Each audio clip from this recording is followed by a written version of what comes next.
Alhamdulillah, wassalatu wassalamu ala rasulillah wa ala alihi wa sahbihi wa man wala. Wa ba'd. Tumshukuru Mwenyezi Mungu Tabaraka wa Taala sababu na hilo litakia rehema kipenzi chetu, kipenzi cha Mola Bwana Mtume Muhammad sallallahu alayhi wa alihi wasallam. Leo ni Eid al-Adha, ni siku adhimu, ni siku ambayo kwamba Mwenyezi Mungu ameitukuza, ni siku ambayo kwamba Mwenyezi Mungu Subhanahu wa Ta'ala ameweka utaratibu nini kifanyike, lakini pia ni siku ambayo kwamba kitarehe wale makujaji wanaenda kumalizia ibada yao ya hija baada ya kutoka katika viwanja vya Arafat na kwenda kulala Muzdalifa. Na ikiwa hija kama alivyosema Mtume sallallahu alaihi wasallam, al-hajj Arafa, hija ni Arafa, na hii ni Arafa ni kasru idafia, maana hija ni Arafa. Ukikosa Arafa basi unakosa hija, lakini ukikosa ibada yoyote, ima ni tawafu, iwe ni sa'i, iwe ni halqi, unaweza kufanya siku yoyote, lakini sio Arafa. Sababu Arafa ni siku moja tu, lakini Arafa ni mahala pamoja tu. Lakini pia wale makujaji wana mambo matatu. Jambo la kwanza, wana sharafu wakati, kadhalika na wana sharafu makan, na wana sharafu ibada.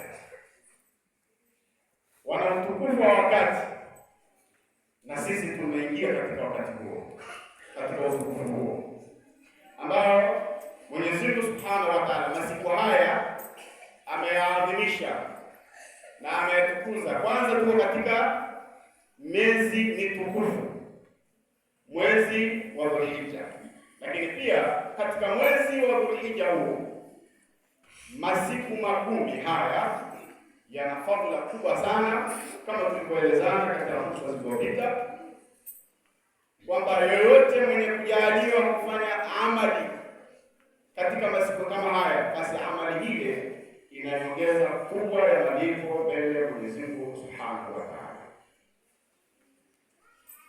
Lakini pia vile vile wana sharafu makani, utukufu wa mahala, utukufu wa viwanja walipofika kwa ajili ya kwenda kutekeleza ibada ya Mwenyezi Mungu Subhanahu wa Ta'ala.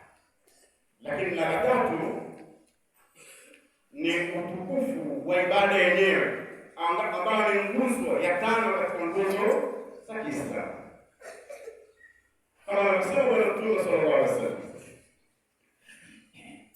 man hajja falam yarfuth walam yafsuq dakhala al-janna, mwenye kuhiji falam yarfuth, wala asiseme maneno machafu, walam yafsuq, wala asifanye fasad, dakhala al-janna, ataingia peponi.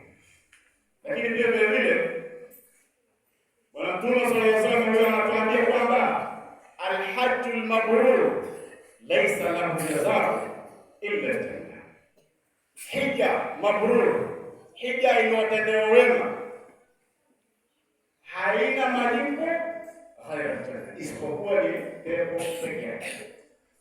Kwa hiyo kwa matukufu hayo ya wakati, matukufu ya pahala, matukufu wa ibada yenyewe, Mwenyezi Mungu Subhanahu wa Ta'ala ikawa malipo yao hawana chochote isipokuwa ni pepo yake, ni kwa kilimo pepo yake. Na kila anayofika katika viwanja vile wanageuka majina yao na wakaitwa ni dhuyufu Rahman, ni wageni wa Mwenyezi Mungu Subhanahu wa Ta'ala, sababu yeye ndo aliwaita.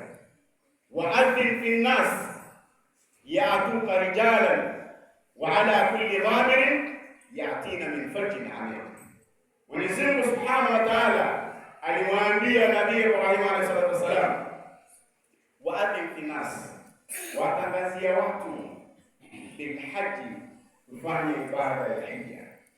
Ya'tuka rijalan, watakuja hali ya kuwa wanatembea kwa miguu, wala kulli dhamirin, na juu ya kila ngamia aliyokondeana, min fajjin 'amiq, yatina min fajjin 'amiq, wakikuijilia kutoka katika njia zilizokuwa mbali kabisa.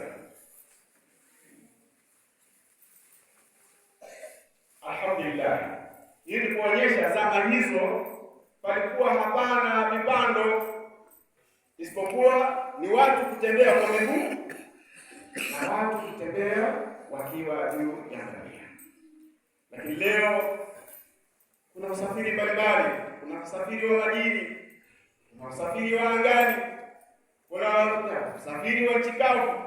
Kwa hiyo utachagua uende kwa usafiri gani, lakini fardhi ya Mwenyezi Mungu iko pale pale. Lakini vile vile Mwenyezi Mungu Subhanahu wa Ta'ala faradha lakum al-faraid, ametufaradhia faradhi nyingi. Hii ni nguzo ya tano. Nguzo ya kwanza ni gani?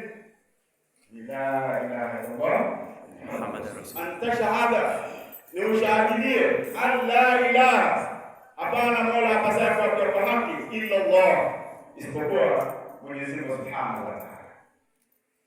Ushuhuda huo uendelee kubakia katika moyo wako. Hiyo la ilaha illallah ni neno jepesi sana kulitamka katika ulimi, lakini ni neno zito katika mizani, na ndio kitu ambacho kwamba wale Waarabu na Makureshi hawakushindwa kusema la ilaha illallah, lakini walijua dhamana iliyobeba la ilaha illallah. La ilaha illallah Allah taslam, la ilaha illallah usibe, la ilaha illallah Allah tazni, la ilaha illallah usizini, la ilaha illallah Allah tadhlim, sema la ilaha illallah usidhulumu, la ilaha illallah Allah taghif, la ilaha illallah usisengeni, la ilaha illallah Allah tashkuru ahad. Ukisema la ilaha illallah usimtukane yoyote, la ilaha illallah Allah tasfiku dima. Ukisema la ilaha illallah usimwage damu, ukamjeruhi mtu, ukamua mtu. La ilaha illallah Allah tushiriki billah. Ukisema la ilaha illallah ni kwamba usimshirikishe Mwenyezi Mungu Subhanahu wa Ta'ala. La ilaha illallah an taqula qawlan hasana. Ukisema la ilaha illallah, kauli yako, matamshi yako yawe ni matamshi mazuri. La ilaha illallah an ta'budu Allah wahda. Ukisema la ilaha illallah ni muabudu Mwenyezi Mungu Subhanahu wa Ta'ala peke yake. La ilaha illallah ni neno zito, ndio ukaona kwamba wakawa tayari hata kupoteza mali zao, bali kupoteza nafsi zao, lakini wasitamke la ilaha illallah. Je, wewe leo utamka la ilaha illallah? Unaendelea haki la ilaha illallah? Unaendelea haki la ilaha illallah? Je, haya machache tuliyosema na mengineyo mengi ambayo kwamba yaliyobeba na la ilaha illallah Muhammadur Rasulullah. Na hii ni nguzo ya kwanza katika nguzo za Kiislamu. Nguzo ya pili ni iqamu salat, ni kusimamisha swala. Uswali wewe, waswali na wanao, waswali na ahli zako.